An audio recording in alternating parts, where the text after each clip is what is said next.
Et bonjour à tous qui êtes en train de vous connecter. On va, comme d'habitude, laisser une petite minute pour que les gens puissent rentrer dans la salle et trouver leur place. Je fais toujours la même blagounette à 2 balles, hein, mais c'est vrai que c'est pas évident dans ce genre de conférence parce qu'on ne vous voit pas, vous nous voyez. Par contre, vous avez un chat et on vous encourage largement à utiliser le chat pour poser des questions, réagir. On va en poser nous-mêmes des questions parce que on est loin d'avoir la prétention de savoir répondre à toutes d'entre elles. Voilà, voilà. Donc, bonjour à... Ah ben, je n'arrive pas à lire le prénom, mais à la personne qui vient de nous dire bonjour. Voilà. Alors, c'est la deuxième conférence de ce cycle, hein. Il va y en avoir d'autres au cours de l'année sur l'énergie collective, qui est un peu notre cœur de métier, notre passion depuis longtemps avec Paul. Même si on a des parcours très différents tous les deux, c'est quelque chose qui a toujours été très présent et qui de toute façon est très présent. C'était Marie-Adeline, voilà, donc bonjour Marie-Adeline. Et donc c'est très présent dans les préoccupations des entreprises, des managers, quel que soit le type d'entreprise dans lequel on peut être, hein, que ce soit même récemment, je discutais avec quelqu'un qui était manager dans une association et qui donc du coup doit manager entre guillemets les bénévoles. Non, c'est super compliqué, qui s'imaginait qu'en allant travailler dans le secteur associatif, le management serait plus simple et en fait qui se rend compte que c'est encore plus compliqué qu'ailleurs.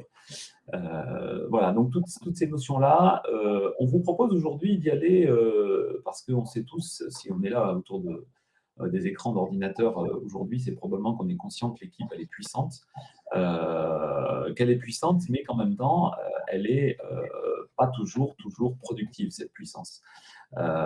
Et donc, à l'image de nos amis les Gaulois, on voudrait commencer aujourd'hui par aller faire un petit tour d'horizon de mais dis donc, la dynamique d'équipe, finalement, ça marche comment? Est-ce qu'il y a vraiment des recettes? Est-ce qu'il y a vraiment des clés? Alors, je vous rassure, il n'y a pas de clé miracle. Il y a effectivement des coups de projecteur et on va vous en partager quatre que vous connaissez peut-être déjà. Ça sera l'occasion de les revisiter. Personnellement, moi, il y avait assez longtemps même que je n'étais pas repassé dans ces quatre-là. Donc, c'est l'occasion d'aller regarder ça un petit peu à nouveau.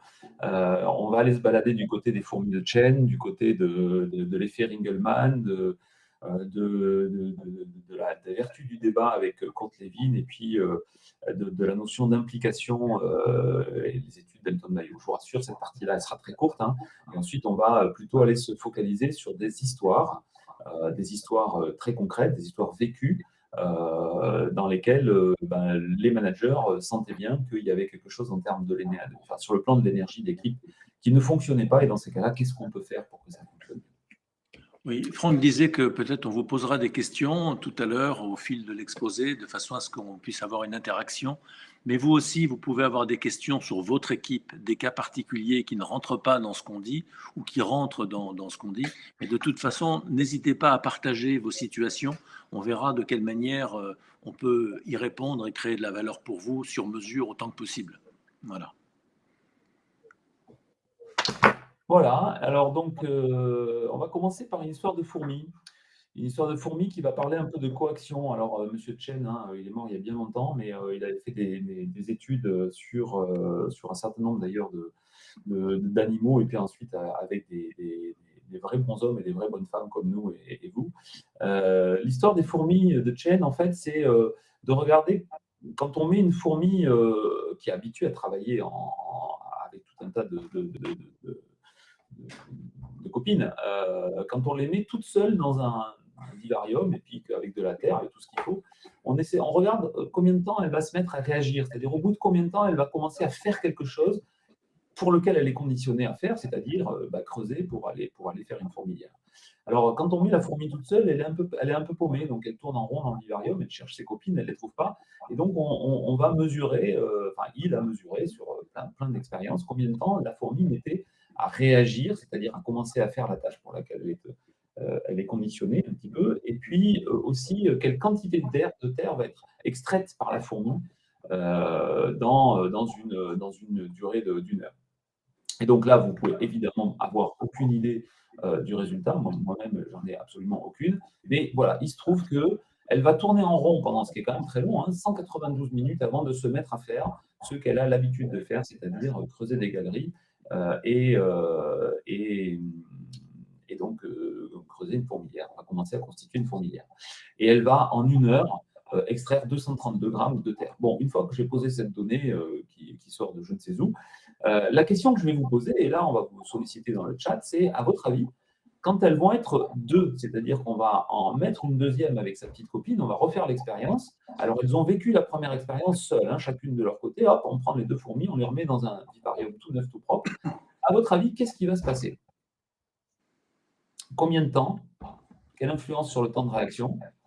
Et combien de temps de quantité de terre? Plus, moins, évidemment, la donnée scientifique, vous ne la connaissez pas, enfin, sauf si vous connaissez les… Alors, on me dit le temps de réaction va être réduit. Ouais. Je serais plutôt partisan de l'option inverse. Et la quantité de terre augmentée. Ah, quand même un petit point d'interrogation. Temps réduit. Le temps réduit a l'air de vouloir prendre le pas. Bon, on découvre. Et puis on va continuer à vous solliciter. Alors, quand elles sont deux, qu'est-ce qui se passe? Effectivement, le temps est considérablement réduit et la quantité de terre extraite par fourmi en moyenne est considérablement augmentée. Donc, vous aviez déjà tout compris, puisqu'on parle de coaction. Et effectivement, les fourmis étant des animaux qui sont des insectes qui sont habitués à travailler en communiquant, hein, on connaît leur énorme capacité de communication, elles se retrouvent dans un environnement de coaction et donc elles vont être beaucoup plus rapides et donc forcément beaucoup plus efficaces.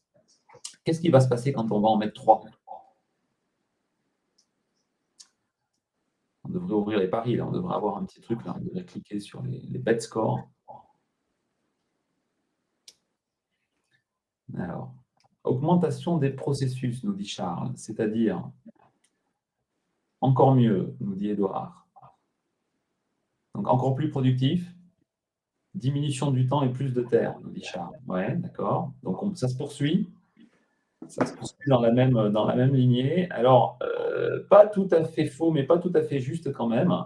Et là, il va y avoir une petite surprise, c'est qu'effectivement, à 3, c'est un petit peu plus compliqué de communiquer qu'à 2. Et donc, ne serait-ce que parce qu'il faut… vous voyez, quand vous les voyez, les fourmis, hein, sur les murs des maisons ou sur le carrelage ou dans la pelouse, etc., elles se parlent, mais elles se parlent les unes avec les autres, hein, puisqu'il faut qu'elles soient en face pour se parler par les antennes. Et donc, du coup, il y a un petit temps de latence supplémentaire parce qu'elles ont besoin de se coordonner. Mais néanmoins, on voit bien que par rapport à la première expérience, le temps est beaucoup plus faible et la quantité de terre est quand même beaucoup plus importante. Là, je vois que y a quelqu'un qui dit « Ah bon ?» Ben oui, ah bon, voilà. Et ensuite, quand on va les remettre toutes seules, qu'est-ce qu'il va se passer? Parce elles ont été 3, voire 4, voire 5, et puis ensuite, on va les remettre toutes seules dans les vivariums. Et là, à votre avis, il se passe quoi? Elles se suicident? C'est ça, c'était la bonne réponse. Elles ont appris, et oui, effectivement, elles ont appris, ce qui fait qu'elles vont, effectivement, par rapport à la première expérience, alors elles ont appris, mais en même temps, vous voyez, c'est pas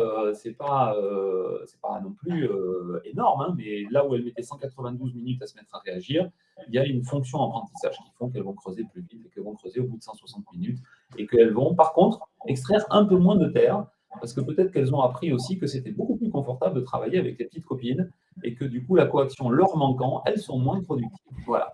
Tout ça pour dire qu'en fait, cet effet est montré que la coaction, elle fonctionne dans tous les cas observés. Et après, on peut faire il y a des tas d'expériences qui ont été faites aussi, y compris dans des bureaux, hein, sur est-ce qu'il vaut mieux travailler seul dans un bureau, est-ce qu'il vaut mieux être à 2 ou à 3.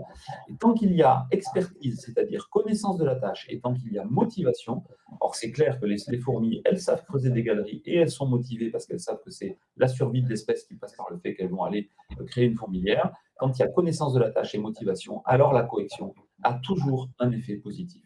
Et même si effectivement, plus elles vont être nombreuses, plus il va y avoir des petits réglages de communication, et on le sait, hein, dans la vraie vie, la communication, c'est important, mais ça prend du temps. Voilà. Mais il n'en reste pas moins que ça va être très bénéfique et que l'effet de la coaction va être positif. La deuxième petite expérience que je vais partager avec vous, et puis après je passerai la main à Paul, c'est une expérience qui montrerait les limites de cette coaction.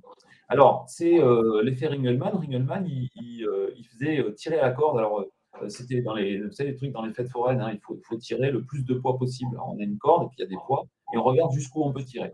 Alors, quand on prend une seule personne, eh ben, une personne en moyenne, hein, alors c'était des Allemands, hein, ils sont assez costauds, une personne en moyenne, elle arrive à soulever 63 kilos toute seule avec la corde et la poulie. Voilà.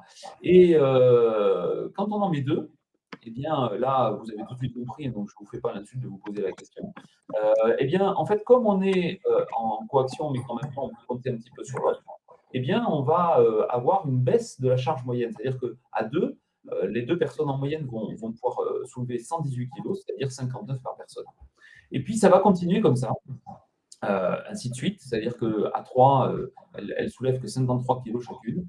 Et puis, tout ça nous amène jusqu'à une espèce de limite. Alors, il paraît que la limite, ça se passe à 11. Après qu'on soit 12, 13, 15, 20, 25, ça ne bouge plus. Ce qu'il a observé, c'est qu'on passait donc du coup de 63 kg soulevés par personne à 31 kg soulevés par personne. Donc, du coup, productivité divisée par deux. Donc, intéressant aussi à observer. Alors, pourquoi est-ce que cet effet de coaction ne fonctionne plus? Eh bien, c'est quand il y a absence de l'un des éléments là, qui sont manqués, c'est-à-dire, effectivement, quand il y a un manque de reconnaissance de la contribution individuelle, c'est-à-dire, on ne me reconnaît pas, moi, comme ayant une contribution spécifique sur la tâche. En fait, je ne suis qu'un élément de la chaîne. Hein. C'est d'ailleurs toutes les limites du travail à la chaîne qui a montré ses effets à une époque, et puis ensuite, on a compris qu'en fait, à terme et dans le long terme, en fait, ce n'était pas productif. Parce qu'il n'y a pas de reconnaissance de la contribution individuelle, il n'y a pas de motivation collective, puisqu'il n'y avait rien à gagner. Le projet était en absence de sens, soulever des poids à 2, 5, 18, ça doit amuser 5 minutes, mais pas beaucoup plus. Et puis, pas de challenge collectif, mais je l'avais dit tout à l'heure, pas de challenge dans le sens où il n'y a rien à gagner. Donc, quand vous avez un ou plusieurs de ces éléments qui manquent, alors effectivement, la coaction ne fonctionne plus. C'est-à-dire que ce qu'on vient de voir là, c'est qu'il y a à la fois besoin d'accompagner un phénomène naturel. La coaction a tendance à favoriser une meilleure réactivité et probablement une meilleure productivité. Excusez-moi d'utiliser ce terme qui est un peu vulgaire, mais c'est le cas. Par contre, pour ça, il faut qu'il y ait un projet qui porte du sens. Il faut qu'il y ait une motivation. Il faut qu'on reconnaisse les contributions individuelles et il faut qu'il y ait du challenge. Voilà.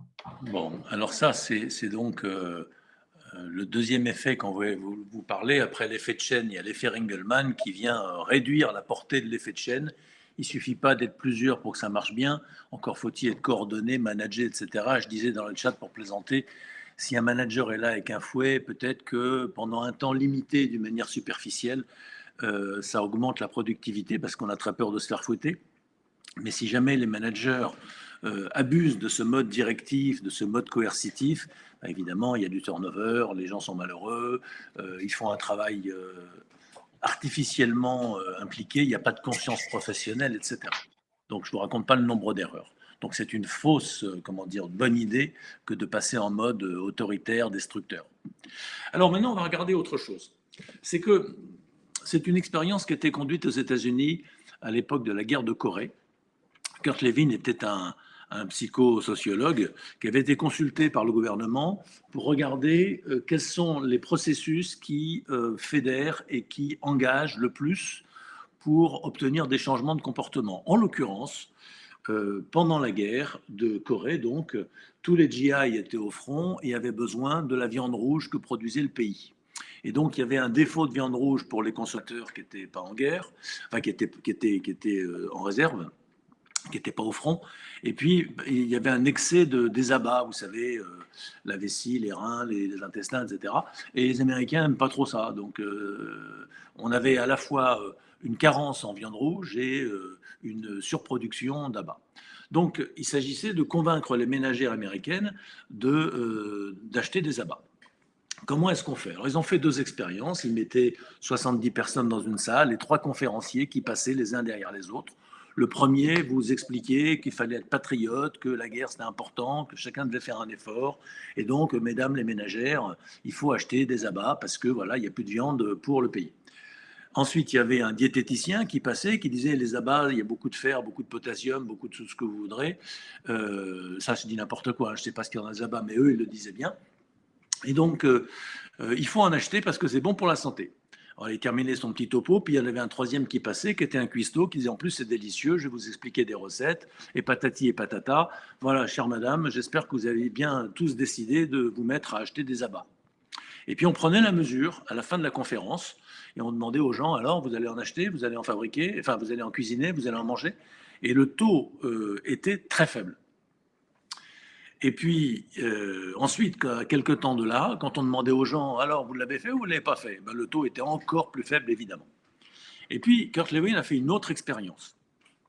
Et ça, elle nous intéresse beaucoup dans le management. Vous allez voir, on va en tirer des conséquences.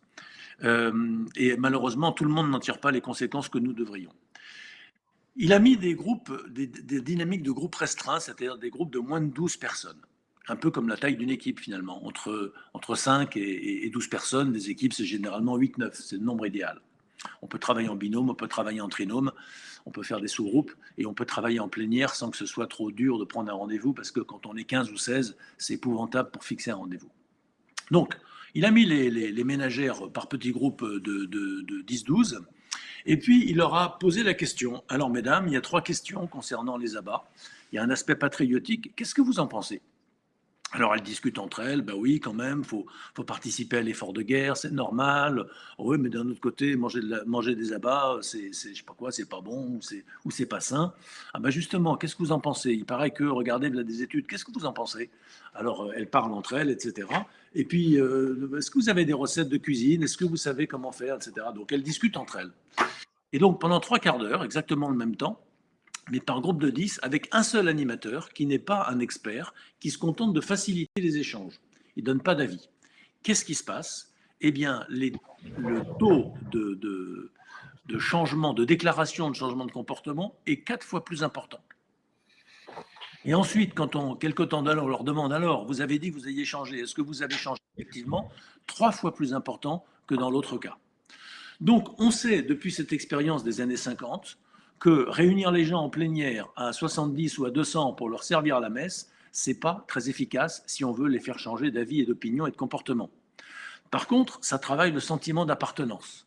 Mais si on veut changer, faire prendre conscience de choses à des gens et les faire changer d'attitude et changer de comportement, ce n'est pas comme ça qu'il faut faire. Il faut travailler en équipe et faire débattre les gens, non pas leur donner de haut en bas une connaissance d'experts, mais les faire réfléchir entre eux. Donc, ça parle évidemment en faveur des démarches participatives. C'est très important, ça. Alors, vous savez, le pire du pire, c'est quand on réunit tout le monde dans une grande salle pour leur passer un savon. Parce que l'énergie va là où on met l'attention, et si on engueule les gens en collectif, eh bien, toute l'énergie de tout le monde va sur le négatif. Donc, les gens sortent de là mécontents, déprimés, en colère, avec une mauvaise image d'eux, et les résultats chutent encore. Au contraire, quand il y a des problèmes, il faut réunir les gens en petits groupes et leur dire, voilà, il y a des problèmes, qu'est-ce que vous en pensez? Les solutions, ce serait quoi à votre avis? Quelles seraient les conditions de réussite de ces recommandations que vous faites? Et en petits groupes, on les fait réfléchir, parce qu'ils ne sont pas stupides, les gens. Quand on leur pose des questions, ils trouvent les bonnes réponses, parce que ce sont eux les experts, évidemment, c'est eux qui savent, et ce n'est pas les gens du siège ou les gens du management qui peuvent savoir ce genre de choses. Le mieux, c'est les gens du terrain. Voilà, ça a été démontré, et donc à nous d'en tirer profit pour savoir comment animer les équipes. Et puis alors, il y a un autre effet, qui est l'effet qui a été démontré par Elton Mayo, à l'époque où l'usine de General Electric voulait démontrer la valeur de la lumière sur les chaînes de montage dans l'industrie. Parce qu'évidemment, il se disait, si jamais on arrive à prouver que plus il y a de lumière, plus la productivité est forte, les usines comme Ford, par exemple, vont nous acheter de plus gros abonnements électriques. Alors, ils ont mis dans une usine Ford un système de mesure de la productivité et ils ont augmenté l'éclairage. Et là, comme on pouvait s'y attendre, les ouvriers se sont mis à travailler mieux, évidemment, pensait-on, parce qu'ils voient beaucoup mieux. Et donc, comme il y a plus de lumière, ils voient mieux, comme ils voient mieux, ils travaillent plus vite et mieux. Super.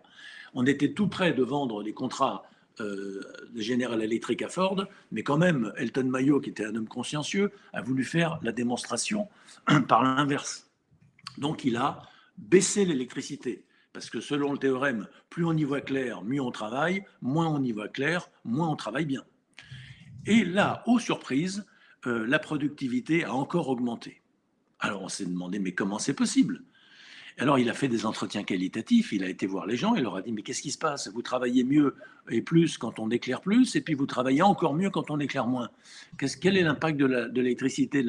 Les gens ont dit, bah, en fait, pas beaucoup d'impact, on y voit suffisamment de toute façon. Non, par contre, on a l'impression qu'il y a une expérience qui est faite sur nous, et vous nous le confirmez. Donc, on se sentait observé. Et donc, du coup, plus il y avait des paramètres qui changeaient, plus c'était excitant, et plus on s'est mis à travailler pour être attentif à être beau sur la photo. Voilà. Oui, ce qui est important, c'est que l'augmentation et la diminution de lumière, à chaque fois, c'est faite parce que le directeur du service technique allait voir les gens et leur disait, si on rajoute de la lumière, il faudrait la rajouter où? Et si on enlève de la lumière, laquelle je vous enlève? Donc c'est ça qui est important, hein, c'est que le sentiment d'être impliqué dans le processus, et tout ça, ce sont des vieilles expériences, hein, elles datent d'il y a presque 100 ans maintenant, mais elles ont vraiment été assez fondatrices, et notamment parce qu'elles sont venues casser cette espèce de truc épouvantable qui était en train de se passer, qui était le travail à la chaîne. Alors qui existe toujours, malheureusement encore à certains endroits, mais on en est quand même largement revenu, et on sait aujourd'hui que tout ce qui est autour de l'implication, de la responsabilisation et l'échange, le débat, l'appropriation est de nature à donner du sens au métier de chacun. Et quel que soit l'endroit et quelle que soit la position qu'on occupe dans une organisation, c'est important de se sentir impliqué dans la modification de ce qui se passe autour de soi. Alors, vous saviez ce genre de choses probablement, mais maintenant, vous avez la preuve scientifique que c'est nécessaire et que c'est performant. Alors, maintenant, concrètement, qu'est-ce qu'on observe chez nos clients? Ce qu'on observe en termes de dynamique d'équipe, c'est qu'il y a plus ou moins de dépenses d'énergie, d'une part, selon les tâches, selon les moments. Et puis, on observe aussi qu'il y a plus ou moins de résultats. Jusque-là, vous comprenez qu'on peut dépenser de l'énergie et avoir des résultats. Ce qui donne 4 cas de figure. Dans un mapping, vous avez le cas de figure où il n'y a pas beaucoup d'énergie dépensée et beaucoup de résultats ou pas beaucoup de résultats, et puis l'inverse avec beaucoup d'énergie dépensée. Alors, les 4 cas de figure, les voilà. Quand il y a beaucoup d'énergie dépensée donc sur la colonne de gauche, vous avez, s'il n'y a pas de résultat, on en déduit qu'il y a un blocage. On dépense beaucoup d'énergie, ça ne marche pas. Donc l'énergie est bloquée, ne peut pas aller jusqu'à la cible. Ou bien on dépense beaucoup d'énergie et il y a beaucoup de résultats. Dans ce cas-là, il y a du résultat, donc, mais il y a beaucoup de pression. Inversement, dans la colonne de droite du tableau, si vous avez peu d'énergie dépensée et peu de résultats, bah, ça veut dire que les gens sont un peu déprimés, qu'il y a des fuites d'énergie, quoi. Et puis, heureusement, il y a un cas de figure extrêmement positif, c'est quand il y a peu d'énergie dépensée et beaucoup de résultats. Donc, on est dans la fluidité, on est dans le confort, on est dans la super efficacité et on est à l'aise. Une sorte de... Les champions sportifs décrivent ça. Il y a des moments, ils sont tellement entraînés qu'il y a des périodes de grâce où ils ont l'impression de réussir sans effort. Ils sont dans l'état de ce qu'on appelle le flow, F-L-O-W. C'est-à-dire, c'est fluide. Voilà. Alors, c'est important de voir ça. Et c'est ce qu'on a observé chez nos clients. Et on a regardé qu'il y a 4 cas de figure. Et on va vous raconter certains de ces cas de figure aujourd'hui. Voilà, on n'aura pas le temps de les passer tous les 4 aujourd'hui, mais il y aura d'autres conférences qui viendront compléter celle-ci. Et donc, du coup, là, je vais commencer par vous raconter une petite histoire, d'une entreprise qui était dans la fuite et la dépression. Alors, c'est une entreprise de service, une entreprise dans le domaine du facility management, hein, c'est-à-dire c'est des entreprises qui fournissent des services à un certain nombre d'entreprises. Et là, en l'occurrence, qui était en contrat avec un très grand groupe français. Alors, super contrat, super enthousiasme. Ils ont petit à petit été ouvrir des sites un peu partout parce que ce grand groupe français était présent sur tout le territoire. Donc, ils ont commencé par un site pilote, et puis 2, puis 3, puis 4, puis 10, et puis c'est monté jusqu'à 80. Et donc, toute l'équipe qui s'est constituée autour de ce projet, à la base, hein, il y avait un petit comité de direction, et puis petit à petit, ils ont recruté. Hein, et ça a été vrai jusqu'aux gens qui faisaient du ménage ou ou qui changeaient des draps parce qu'il y avait une activité hôtelière à l'intérieur, ou qui réparait ou qui tondait la pelouse, enfin, etc. Il y a vraiment eu une période, moi je l'ai accompagnée, c'est une entreprise que je connais depuis une quinzaine d'années, j'ai vraiment connu cette période où tout le monde était enthousiaste, ou à la limite, je pense que les managers pouvaient demander n'importe quoi, n'importe qui, il y avait une espèce un espèce d'élan, une espèce de fierté collective à réussir quelque chose et à développer en plus pas mal de nouveaux services. Et puis évidemment, je ne sais pas, mais enfin, en tout cas c'est ce qui s'est passé, mais ça me paraît assez logique, avec la maturité, il y a un petit peu moins d'excitation, il y a un peu moins d'enthousiasme. Et du coup, on perd du souffle. Non pas encore du sens, mais du souffle.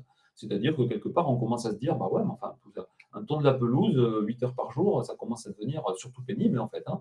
Et puis, faire le ménage, échanger les draps, pareil. Et puis, les managers commençaient aussi à souffler un petit peu. Et puis, comme on était dans une forte croissance de cette entreprise, il fallait aller, quand on était à Marseille, on allait ouvrir la résidence de Lille, donc on partait en déplacement. Alors certes, c'était excitant, enfin, on n'était pas chez soi, on n'avait pas la vie de famille. Et puis au bout d'un moment, quand on l'a fait une fois, deux fois, trois fois, il y a une forme de lassitude qui s'installe.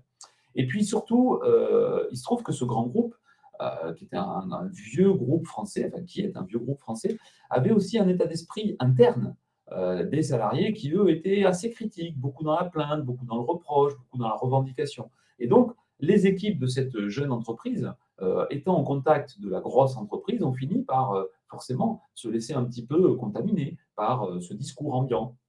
Et puis surtout, il s'est passé un dernier truc qui était important, c'est qu'ils appartenaient cette petite entreprise de facility management appartenait à un très grand groupe. Et à l'intérieur de ce grand groupe, ils étaient très valorisés parce qu'ils ont représenté pendant un moment donné un fleuron, une activité qui était en train de se déployer. Mais finalement, assez rapidement, ils ont bénéficié d'une sorte d'image dévalorisée parce qu'ils étaient dans des métiers un peu moins nobles que d'autres secteurs de l'entreprise.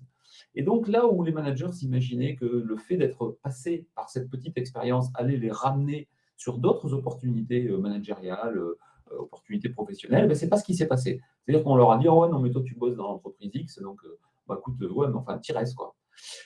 Donc ça a donné une absence de perspective individuelle. Donc tout ça a fait que, vous voyez, à la fois individuellement et collectivement, petit à petit, au bout de 5-6 ans, l'entreprise s'est enfoncée dans une sorte de dépression, de fuite d'énergie. C'est-à-dire que les gens étaient beaucoup moins. Alors, les conséquences de ça, c'est qu'il y avait un désengagement, une perte de sens dans le métier qu'on portait, une forme aussi de déresponsabilisation, donc de baisse de qualité, donc de mise en échec de toutes les. Et non, et ça, c'est pas. Et donc, c'est un autre point, excusez-moi, hyper important, c'est que les gens qui étaient au CODIR voyaient bien ce truc-là et essayaient de proposer tout un tas de changements, d'améliorations, et probablement de la manière dont Paul l'a expliqué tout à l'heure, c'est-à-dire que ça passait beaucoup par des grandes messes. Hein. Il réunissait tout le monde et il passait des messages, et ça ne prenait pas. Et donc, du coup, quelque part, la boîte, cette nouvelle boîte qui s'était montée à l'intérieur de ce groupe, mettait en échec de manière inconsciente toutes les tentatives de changement et d'évolution. Et puis, ça s'est terminé que quelques managers sont réellement tombés en dépression, c'est-à-dire qu'ils ont vraiment ressenti profondément en eux-mêmes ce qu'on pourrait appeler d'ailleurs une forme de bore-out, hein, on meurt d'ennui. Alors, c'est peut-être pas à ce point-là, mais enfin, en tout cas, une dépression, dévalorisation, déresponsabilisation, désengagement, enfin, beaucoup de dés qui finit par jouer sur le psychisme de chacun d'entre eux. Voilà. Alors, à votre avis, qu'est-ce qu'il faut faire pour réenchanter un contexte comme celui-là? Si vous êtes le manager d'une équipe ou si vous êtes le dirigeant d'une entreprise comme ça, comment on fait pour réenchanter? Ce qu'on vous demande là, c'est Deux idées spontanées. des idées spontanées, d'actes de management qui vont redonner du sens à la stratégie. C'est une bonne idée, oui. Voilà, par exemple. Merci Robin. Oui, alors effectivement, très bonne idée, Charles aussi, hein, c'est de mobiliser, en fait, d'ailleurs on le verra, c'est remettre un petit peu le système en tension positive. Donc du coup, créer des petits projets et puis créer des sous-groupes, former les collaborateurs. Alors ça reste de toute façon toujours une bonne option. On a fait ça, vous verrez, hein, on l'a fait. Après, il faut bien cibler les endroits sur lesquels on va aller les former. Alors, travail de groupe, hein, puisque Paul en a parlé, hein, Kurt Lewin propose effectivement qu'on fasse en sorte que les gens s'approprient les questions, on leur pose des questions, on questionne les collaborateurs et on les fait venir en petits groupes pour faire comme avec les abats, en fait, hein, pour faire monter la mayonnaise un petit peu. Faut ramener la question, alors je n'ai pas retenu le prénom, mais je crois que c'était Marie-Adeline ou quelque chose comme ça. Oui, c'est vrai, il faut ramener du plaisir et donc il faut ramener cette notion de contribution. Et en tout cas, effectivement, comme dans l'exemple d'Elton Maillot, il faut s'intéresser aux problèmes avec les gens. Définir un métier. J'avais pas très bien lu s'intéresser aux problèmes, j'avais lu s'intéresser au job. Et je trouvais ça intéressant aussi. Évidemment, il faut s'intéresser aux problèmes qu'ils ont, mais il faut s'intéresser à leur métier. C'est une évidence, mais souvent les managers sont occupés dans leurs réunions de management. Mais le métier des techniciens, et il y a un clivage entre les opérateurs et la ligne hiérarchique. Et donc, si on s'intéresse aux gens réellement, à leur métier, ça recrée du lien, ça recrée de la proximité. Parce que les techniciens, c'est des genres de gens qui s'intéressent moins à la relation qu'à la technique, peut-être parce que ça les rassure. Et donc, quand un manager vient s'intéresser avec la technique, alors on peut avoir une relation, et alors c'est un signe de reconnaissance très fort. C'est pas la peine de faire des... C'est intéressant ce que vous dites, notamment quand vous parlez aussi de sécurité psychologique. Il y a une de nos très chers collègues qui est connectée là, une associée du cabinet, et avec laquelle j'avais travaillé sur cette mission. Et en fait, c'est marrant parce que donc, du coup, c'était elle qui était aux manettes, c'était elle qui était, on a fait des formations, c'était elle qui était avec les groupes. Moi, j'étais un peu en recul. Et moi, je me disais, mais ces managers, ils se plaignent de tout, alors qu'en fait, ils ont plutôt des bonnes conditions de travail, ils ont plutôt une belle entreprise, ils ont plutôt. Voilà. Et elle me disait, mais non, tu ne peux pas t'imaginer comme ils souffrent, c'est vraiment dur. Et je me rappelle, hein, cette époque où j'avais un peu de mal à aller, moi aussi, faire de l'empathie, parce que ça donnait un peu l'impression que finalement, ils étaient un peu des enfants gâtés. Voilà. Et en fait, ça ne fait pas tout. Et donc, vraiment, c'est important d'aller questionner tous ces points, y compris la sécurité psychologique. Vous avez tout à fait raison. Alors, bon, on n'est pas des magiciens, hein. Je voudrais juste vous raconter un peu ce qu'on a fait. Nous, ce qu'on a fait, c'est qu'on a essayé de remettre le système en tension positive.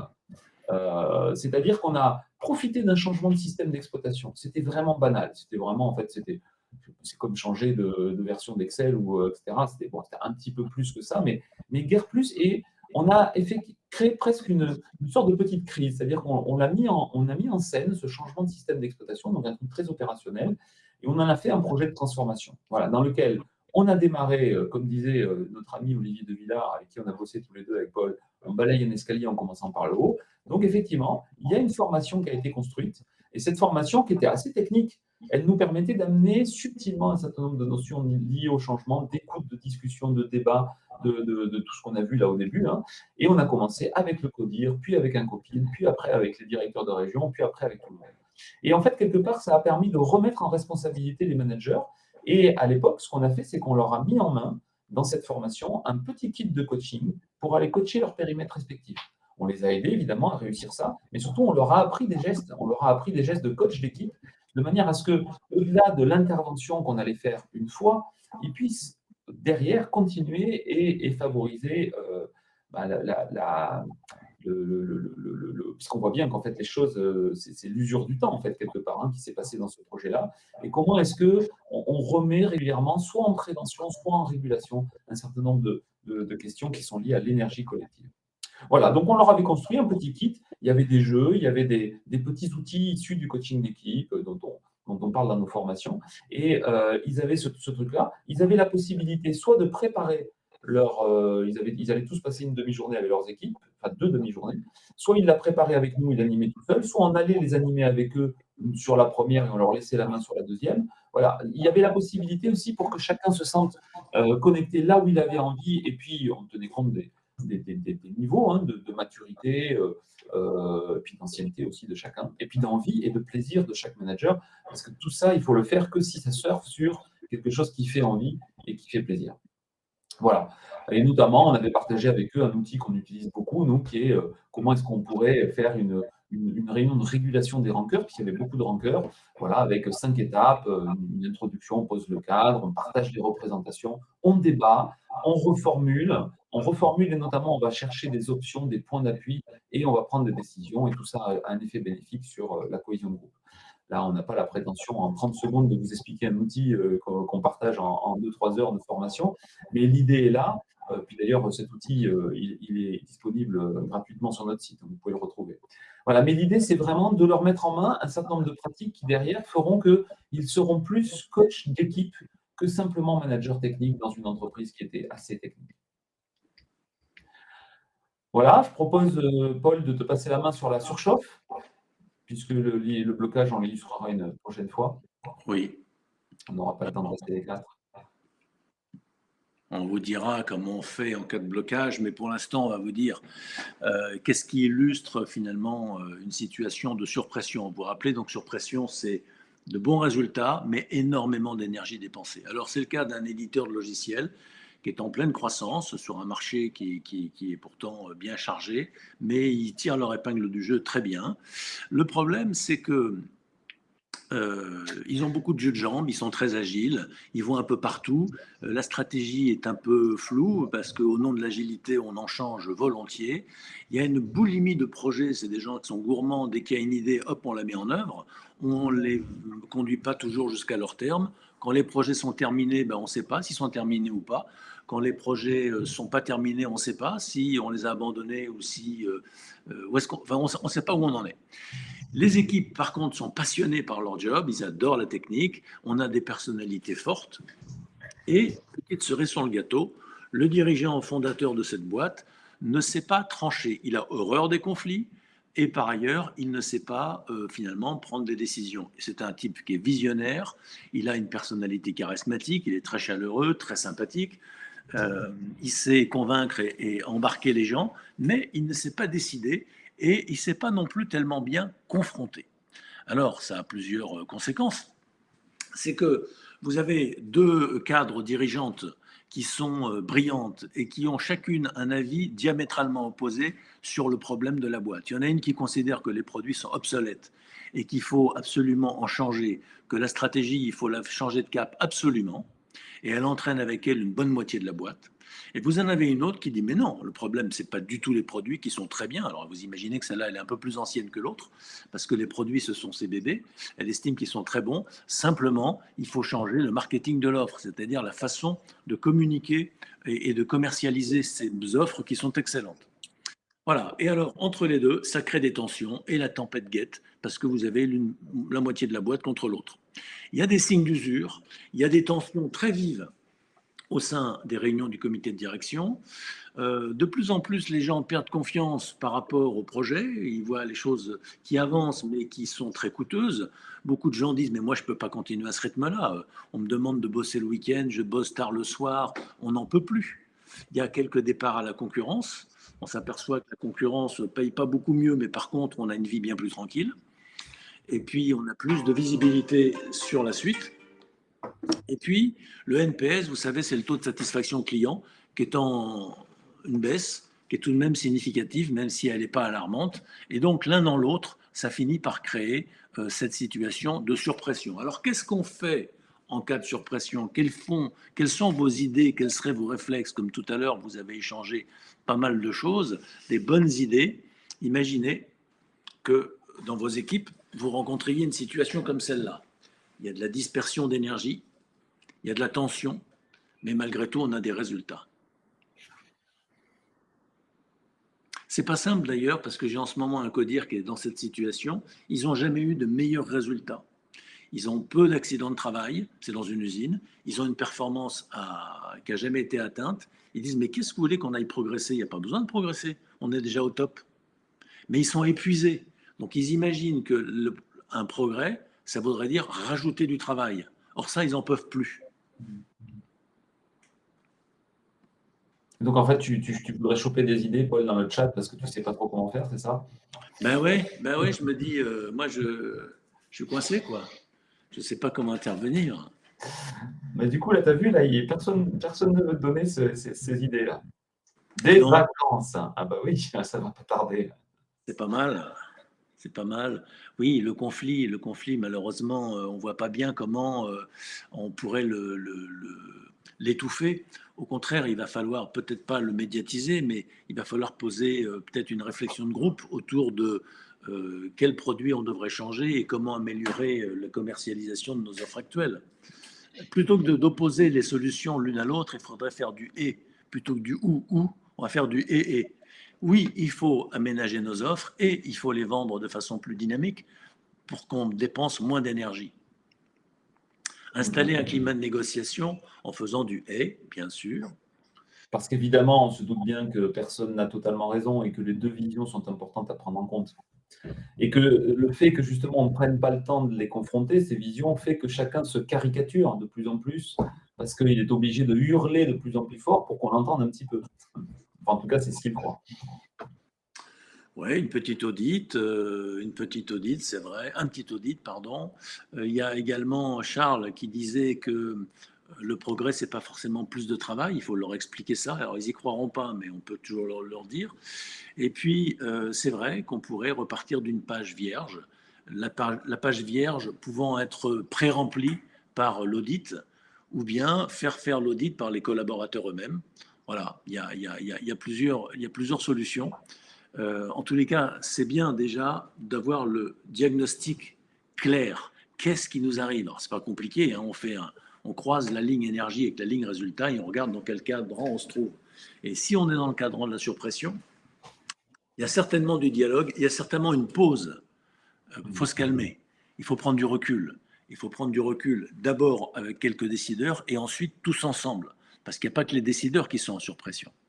Alors, voilà ce qui avait été fait à l'époque en 3 étapes simples. Alors, ça paraît toujours simpliste quand on raconte l'histoire après coup, mais c'est vrai qu'il y a eu un séminaire qui a été fait, qui a emmené l'équipe de direction au vert pour poser les valises, pour peut-être réguler un petit peu les tensions qu'il pouvait y avoir, mais ce n'était pas un séminaire de régulation, c'était un séminaire stratégique pour faire des choix clairs sur des questions qui avaient été bien préparées. On ne remet pas à plat toute la stratégie, on se dit il y a un sujet sur la commercialisation et il y a un sujet sur certaines offres. Alors il faut qu'on prenne telle et telle et telle et telle décision pendant les 2 jours. Et on va profiter de ces 2 jours aussi pour se parler correctement et regarder comment on pourrait se parler correctement, y compris en situation de tension. Si on peut, dans le décor, effacer un petit peu, réparer, passer du baume, on ne manquera pas de le faire. Et c'est ce qui fut fait. Ensuite, il a été nécessaire de former le comité de direction à une technique pour que les réunions soient plus productives, parce qu'au bout d'un moment, ils ne se parlaient plus, ou alors ils se coupaient la parole, ou ils se crêpaient le chignon. Donc on a remis de l'ordre dans tout ça en mettant un système, un dispositif finalement qui permet aux gens de se respecter. Et puis, on a accompagné progressivement, parce que l'entreprise n'était pas bien riche, c'était une petite boîte, et donc c'est un accompagnement dans le temps, mais relativement léger pour que ça ne plombe pas leur compte de résultat. Alors, une pratique sur laquelle on va mettre le focus, c'est les rôles délégués. Vous avez tous entendu parler de timekeeper, de choses comme ça. Eh bien, en français, ça donne quelqu'un qui donne la cadence et qui pose le cadre, quelqu'un qui s'occupe de faciliter l'avancée de la réflexion du groupe en faisant brasser l'énergie, en favorisant les échanges, quelqu'un qui s'occupe de veiller à ce que les idées soient tout de même suffisamment innovantes et sortent un peu du cadre et ne soient pas toujours la même routine, et puis quelqu'un qui s'occupe de catalyser les décisions, parce qu'on ne discute pas uniquement pour discuter, on n'est pas en train de palabrer, on n'est pas en train de se renifler la truffe, comme les chiens le font pour se rencontrer sur le plan, je dirais, vital, et dans une équipe, on dirait sur le plan humain. Non, les salles de réunion devraient s'appeler des salles de décision. Les réunions dureraient moins longtemps. Eh bien, le catalyseur est un rôle extrêmement important qui vise à ce qu'on prenne des décisions. Plutôt que de palabrer et de discuter, au bout de 5 minutes, le catalyseur dit « Ok, on discute de ça, le cadreur nous a dit qu'on avait 20 minutes, mais c'est pour prendre quel genre de décision ?» Ou bien le catalyseur va dire « Ok, Julien, tu dis ça, et tu dis ça pour prendre quelle décision? Finalement, c'est quoi ta proposition ?» Ok, mesdames, messieurs, je suis en train de prendre en note le relevé de décision au tableau, comme vous pouvez le voir. Qu'est-ce que je note comme décision là qu'on est en train de prendre? Et finalement, qu'est-ce qui manque pour que ce soit une décision? Voilà, toutes ces actions, toutes ces interventions de catalyseurs sont extrêmement profitables et productives. Évidemment, il faut apprendre. C'est une technique, hein, catalyser.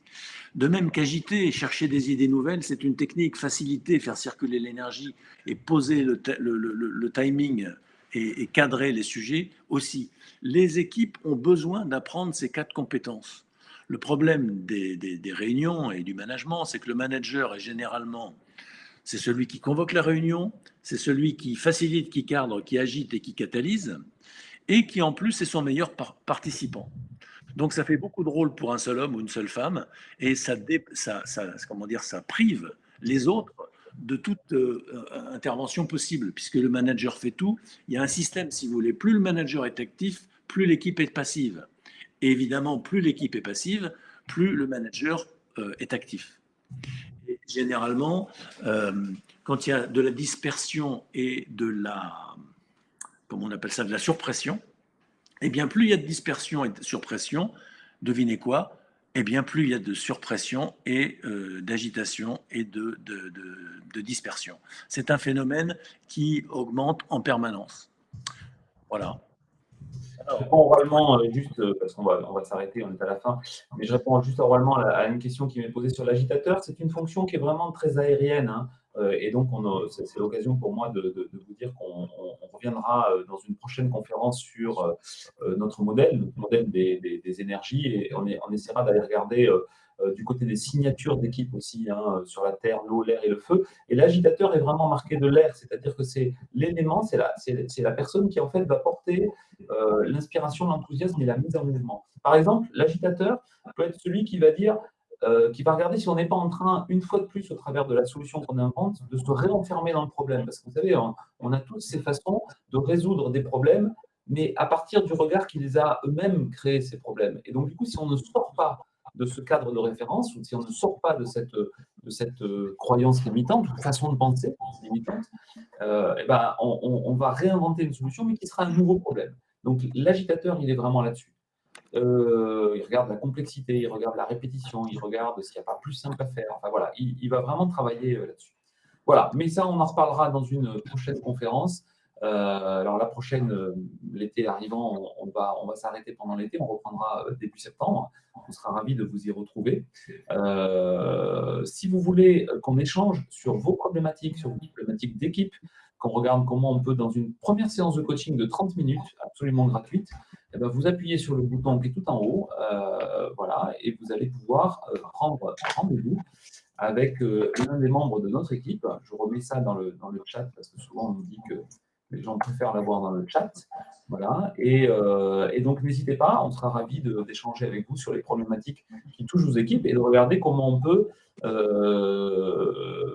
vous rendre le plus autonome possible, vous proposer de vous former chez nous, vous proposer de vous accompagner en tant que coach d'équipe. Voilà, et puis tout est à inventer. Voilà, voilà.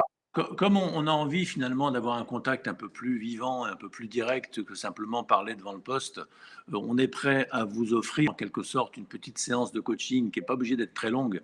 En un quart d'heure, 20 minutes, vous aurez l'occasion de parler de votre cas et nous aurons l'occasion de vous poser des questions qui vous ouvriront les chakras et vous permettront de voir les choses différemment. Après ça, on pourrait aussi se payer une page de pub pour vous raconter comme nos formations sont bonnes et comme on fait bien du coaching. Mais le mieux, c'est de vous en donner un échantillon gratuit et que vous puissiez voir ce que c'est que le coaching, que ce soit le coaching individuel ou bien vous aider à préparer votre séminaire d'équipe. Voilà, n'hésitez pas à nous solliciter, on est à votre disposition après la conférence. Et puis, on a d'autres conférences prévues. On en aura. Est-ce qu'on en a une encore d'ici l'été, Franck? Il y en a une que tu vas assurer tout seul, début juillet. Oui, mais ça, c'est sur l'école de coaching. C'est sur l'école de coaching. Mais je vois qu'il y avait quelques coachs connectés, donc n'hésitez pas à regarder, parce qu'en fait, ici, c'était plutôt des conférences à destination des managers. Alors, vous êtes les bienvenus, hein, les coachs, bien entendu, de même que les managers sont les bienvenus dans les conférences sur le coaching. Mais on a aussi une masterclass sur le coaching d'équipe, et donc, n'hésitez pas à regarder. Alors, elles sont plutôt sous le profil de Paul. Comme on a spécifié chacun de nos 2 profils sur LinkedIn. Et donc, vous avez la possibilité de vous connecter. Je crois que c'est le 4 juillet. Oui, de mémoire. Et je penserai fort à toi, Paul, les doigts en éventail sur la plage ce jour-là. Parfait, parfait. Il faut savoir se reposer. Merci les amis, à bientôt.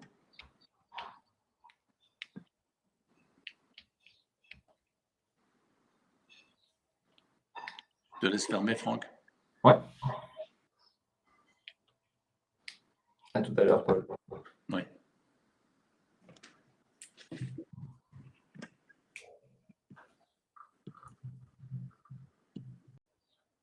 Je continue à lire les commentaires, c'est intéressant. Je ne les ai pas tous vus. Bravo et merci à tous. Et bonne journée.